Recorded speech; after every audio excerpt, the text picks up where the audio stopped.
Hello guys, welcome back to my channel. आज मैं part a who lives beside me इस drama के episode 6 को एक्सप्लेन करूंगी। पर वीडियो को स्टार्ट करने से पहले अगर आपने मेरे चैनल को अभी तक सब्सक्राइब नहीं किया तो जल्दी से कर दीजिए और साथ ही में बेल आइकन को भी प्रेस कर देना। और अगर आपको ये वीडियो पसंद आता है तो प्लीज इसे लाइक करके मुझे कॉमेंट करके जरूर बताना कि आप सबको कैसी लगी। तो चलिए एक्सप्लेनेशन स्टार्ट करते हैं। झेनान शुआन को एक जगह पर लेकर जाता है जहाँ पर सभी चाय बनते हैं। वो यहाँ के सभी लोगों को जानता है। वो फिर शुआन को अंकल लियू से मिलवाता है जो यहाँ के ओनर है। अंकल लियू बहुत अच्छे इंसान हैं। वो शुआन और झेनान को अपने हाथों से चाय बनाकर देते हैं। यहाँ पर वो लोग अपने हाथों से चाय बनाते हैं जो चाय बिनशर मिट्टी के सभी ग्रुप्स में भी ट्रांसफर होते हैं। इनमें ये लोग उतना पैसा नहीं कमा पाते पर ये लोग पैसे के बारे में ना सोचकर अच्छे चाय बनाने में ध्यान देते हैं। शुआन को वो चाय बहुत पसंद आती है। तब अंकल लियू उन लोगों से कहते हैं तुम कपल कुछ चाय लेकर जाओ, घर पे बनाना। शुआन और झेनान इस बात से नर्वस हो जाते हैं और कहते हैं हम लोग कपल नहीं हैं, ये पार्टी ए है और मैं पार्टी बी। अंकल लियू कुछ समझ नहीं पाते। तब शुआन कहती है ये मुझे काम देंगे और मैं वो काम करने में इनकी हेल्प करूंगी। तब अंकल लियू कहते हैं पत्नियां भी तो पति के इसी तरह से हेल्प करती है। इस बात से वो तीनों ही हंसते हैं। अंकल लियू के जाने के बाद शुआन झेनान से पूछती है तुम इन लोगों को कैसे जानते हो।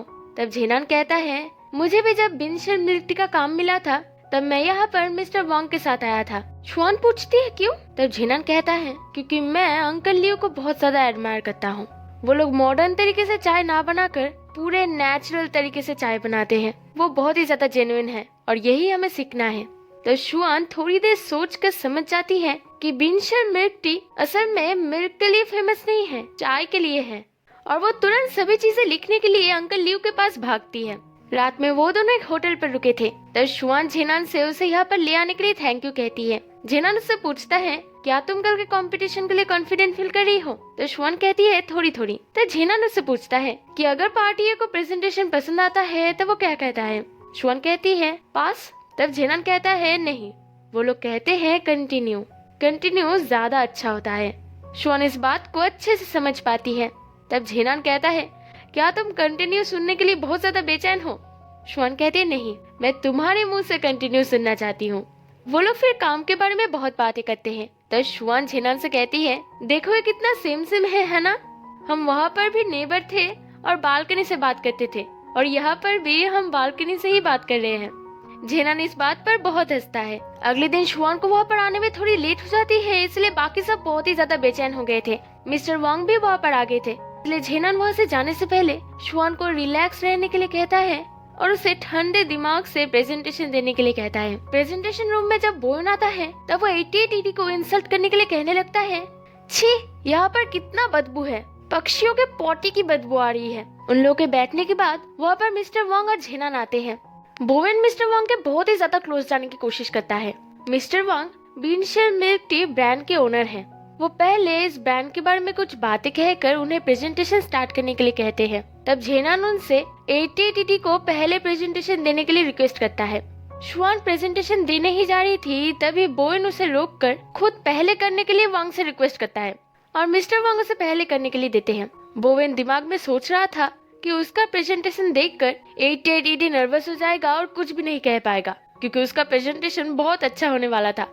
उसने अपना डिजाइन नेशनल स्टाइल में चूज किया था। उसका प्लान था कि वो बड़े बड़े कंपनी को और बड़े बड़े डिजाइनर को इनवाइट करना चाहता है। उनके जरिए वो बिनशर मिल्क टी को पूरे देश में फैलाना चाहता है। उसका प्लान में कुछ नया नहीं था, वही पुराना प्लान था। जब 88 की डिजाइन की बात आती है तब शुआन ने भी नेशनल स्टाइल यूज करी थी पर उसकी सोच बोवेन से बहुत अलग है। वो नेचुरल तरीके से सब कुछ करना चाहती है। वो वहाँ पर अंकल लियू की फोटो भी दिखाती है। वो चाहती है कि जीरुक सिंह इसके स्पोकर पर्सन बने। वो वहाँ पर खुद जाए और अपने हाथों से चाय बनाए और इसको वो लोग वीडियो करके छोटे छोटे क्लिप में कन्वर्ट करके दिखा सकते हैं कि बिनशर मिल्क टी पूरी तरह से नेचुरल है। मिस्टर वांग को भी उन लोगों की आइडिया बहुत ज्यादा इंटरेस्टिंग लगते हैं क्योंकि वो खुद ही अंकल लियू को बहुत मानते हैं। पर वो इनको ये खुशी दिखा नहीं चाहता। वो खड़ा होकर कहता है हमारी कंपनी के ली झेनान और 88 में एक इम्प्रॉपर रिलेशनशिप है।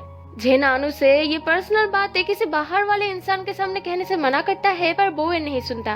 वो कहता है कि झेनान खुद शुआन को वहाँ पर लेकर गया था।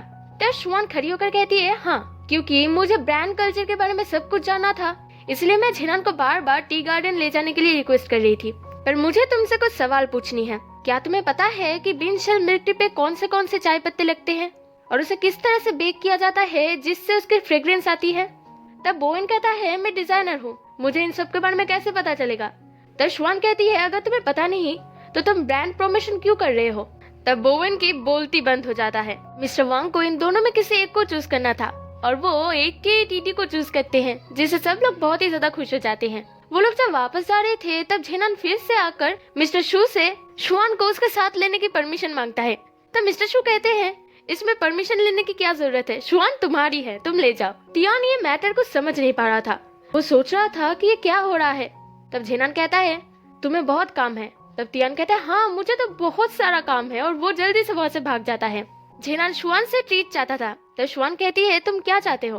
तब झेनान कहता है स्पाइसी फूड और श्वान मान जाती है। तब झेनान उसे एक रेस्टोरेंट पर लेकर आता है जहाँ का फूड श्वान को बहुत ही पसंद आती है। श्वान उससे पूछती है तुम्हें इस जगह के बारे में कैसे पता चला? झेनान कहता है मैंने इंटरनेट पर देखा था, मैं यहाँ पर आता नहीं हूँ।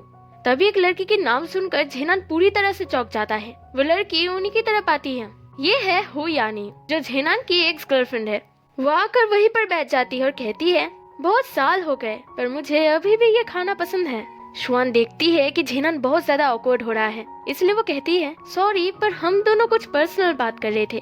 यानी इससे ऑकवर्ड हो जाती है और कहती है ये मेरी मिस्टेक है। वो फिर खुद को श्वान से इंट्रोड्यूस करती है। वो झेनान से कहती है एक दिन मिलो, हम दोनों बातें करेंगे क्योंकि इस जगह पर हम दोनों की बहुत अच्छे मेमोरी है। इसे सुनकर श्वान की एकदम से मूड चेंज हो जाती है और झेनान कहता है चलो यहाँ से, मुझे नहीं खाना। और श्वान उसके पीछे पीछे वहाँ से चली जाती है। अगले दिन श्वान टैक्सी पकड़ने के लिए खड़ी थी। तब झेनान वहाँ पर आकर श्वान को गाड़ी में बैठने के लिए कहता है, पर श्वान उस पर बहुत ज्यादा गुस्सा थी। झेनान उसे बार बार रिक्वेस्ट कर रहा था पर श्वान उसकी तरफ देख भी नहीं रही थी। तभी पीछे से एक गाड़ी आकर श्वान को जल्दी से गाड़ी में बैठने के लिए कहता है क्योंकि उसकी वजह से रोड ब्लॉक हो रहा था। श्वान जल्दी से गाड़ी में बैठ जाती है। रास्ते में वो झेनान से पूछती है क्या तुम्हें कुछ एक्सप्लेन नहीं करना, कल तुम वहाँ से क्यों निकल गए? तब झेनान अपने घड़ी को घुमाने लगता है। श्वान कहती है तुम नर्वस किस लिए हो? तो झेनान कहता है मैं तो नर्वस नहीं हूँ। तो श्वान कहती है तुम जब नर्वस होते हो तब तुम घड़ी को पलटते हो, तुम्हारी वजह से कल मैं ठीक से खा भी नहीं पाई। पर वो लड़की कौन थी? झेनान बहुत ही ज्यादा हिचकिचाकर कहता है पुरानी फ्रेंड। श्वान हंसकर कहती है पुरानी फ्रेंड या फिर एक्स गर्लफ्रेंड? वो इतनी सुंदर है, वो सफेद है, जरूर उसने तुम्हें डम किया होगा। और वो हंसते हंसते झेनान को टॉन्ट मारकर वहाँ से भाग जाती है और झेनान अंदर से चिल्लाता ही रह जाता है। झेनान जब ऑफिस पहुँचता है तब वो देखता है कि श्वान अपनी लंच बॉक्स वहाँ पर ही भूल गई है, इसलिए वो उसे लेकर श्वान को मैसेज करता है। तभी उसे यानी बुलाती है। असल में यानी यहाँ पर मिस्टर झांग से बात करने आई है। वो अपनी ब्रांड की प्रमोशन करने के लिए झेनान के साथ काम करना चाहती है। तब झेनान कहता है मैं थोड़ा बिजी हूँ, मैं मिस्टर झांग से बात करके किसी और मार्केटिंग डिपार्टमेंट को तुम्हारे साथ काम करने के लिए कहूँगा। वो जब फिर से जा रहा था तब यानी उसे रोककर कहती है क्या तुम्हें किसी ने बताया नहीं कि ब्रेकअप करने के बाद तुम बहुत ज्यादा चेंज हो गए हो? श्वान की लंच बॉक्स की तरफ देखकर कहती है तुम्हारा टेस्ट भी चेंज हो गया है, अगर तुम मुझे कुछ नहीं कहोगे तो मैं खुद ढूंढ लूंगा जो मुझे इसका जवाब दे सकती है। और वो गाड़ी लेकर वहाँ से चली जाती है। तभी झेनान को श्वान मैसेज करके कहती है वो लंच तुम खाओ, मैं मेरे कलीग्स के साथ लंच कर रही हूँ। इधर 88 में पिज्जा पार्टी चल रहा था, सब लोग बहुत ही ज्यादा खुश थे और मिस्टर शू श्वान को फुल एम्प्लॉय घोषित कर देता है, जिससे वो लोग और भी ज्यादा खुश हो जाते हैं। तभी अचानक वहाँ पर चीफ ली आ जाती है और सब लोगों को डांटने लगती है। उसे पिज्जा के स्मेल से प्रॉब्लम हो रही थी, इसलिए वो जल्दी से उसे हटाने के लिए कहती है। वो फिर ऊपर जाकर मिस्टर शू से बहुत ज्यादा झगड़ा करने लगती है। वो नहीं चाहती कि श्वान इतनी जल्दी फुल एम्प्लॉय बने। इस बात से उन दोनों में बहुत झगड़ा होता है और चीफ ली तो सभी चीजें उधर उधर फेंकने लगती है। श्वान कुछ भी समझ नहीं पा रही थी। तब बाकी सब कहते हैं तुम अभी नहीं आई हो ना, पर ये सब तो चलता ही रहता है। तभी वहाँ पर यानी आती है। यानी झगड़े की आवाज सुनकर पूछती है ये किसका घर है, यहाँ पर कौन सा कपल रहता है? सब लोग यानी की तरफ देखकर एकदम से चौंक जाते हैं। तब मिस्टर शू नीचे आकर यानी को अपने साथ ऊपर लेकर जाते हैं। सब लोग फिर पूछते हैं ये लड़की कौन है? लीना कहती है ये झेजियांग जास पाउच की ओनर है, जो बहुत फेमस ब्रांड है। कुछ देर बाद यानी और मिस्टर शू जब नीचे आते हैं तब यानी श्वान के पास आकर कहती है हैप्पी कोऑपरेशन, और वो वहाँ से चली जाती है। श्वान कुछ भी समझ नहीं पा रही थी, पर बाकी सब तो बहुत ही खुश थे क्योंकि श्वान के आने से ही उन्हें दो बड़े बड़े ब्रांड से काम मिल गया है। मिस्टर शू श्वान को बुलाकर उसे इस प्रोजेक्ट की रिस्पॉन्सिबिलिटी दे देते हैं क्योंकि यानी ने खुद कहा है कि वो इन लोगों को ये प्रोजेक्ट इसी कंडीशन से देगा अगर श्वान इसके इंचार्ज बने। वो बिनशल मिट्टी के काम से श्वान को हटा देते हैं और चीफ ली और लीना को इसकी इंचार्ज बना देते हैं। जिस बात से शुआन को थोड़ा बुरा लगता है। तब मिस्टर शू कहते हैं तुम जल्दी से ये प्रोजेक्ट खत्म करके फिर से बिनशर्म मिट्टी काम में लग जाना, और इससे शुआन मान जाती है। उधर हम देखते हैं कि मिस्टर झांग और झेनान बात कर रहे हैं। बिनशर्म मिट्टी का ये प्रोजेक्ट कस्टमर्स को बहुत ज्यादा पसंद आया है। तब झेनान पूछता है इससे डिजाइन डिपार्टमेंट के बोएन को बहुत ज्यादा नुकसान हुआ होगा। तब मिस्टर झांग हंसकर कहता है तुम्हें इस इंसान के बारे में अब चिंता करने की कोई जरूरत नहीं है, क्योंकि बोएन को फायर कर दिया गया है। इससे झेनान को बुरा लगता है, क्योंकि क्या इतना सीरियस था कि उसे फायर करना पड़ा।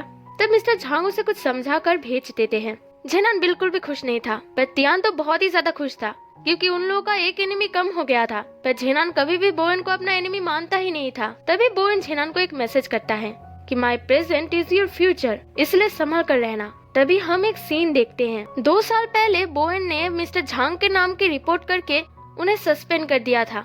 बोवेन ने बहुत बार कर चुका था। तब मिस्टर झांग खुद को प्रॉमिस करते हैं कि 2 साल बाद वो बोवेन को इस कंपनी से बाहर निकाल कर ही रहेंगे। My present is your future. यही बात सोचकर झेनान परेशान हो जाता है। उधर यानी शुआन को एरो शूट करने के लिए बुलाई थी। यानी कि वहाँ पर आने पर शुआन उसे मिस हु कह के पुकारती है।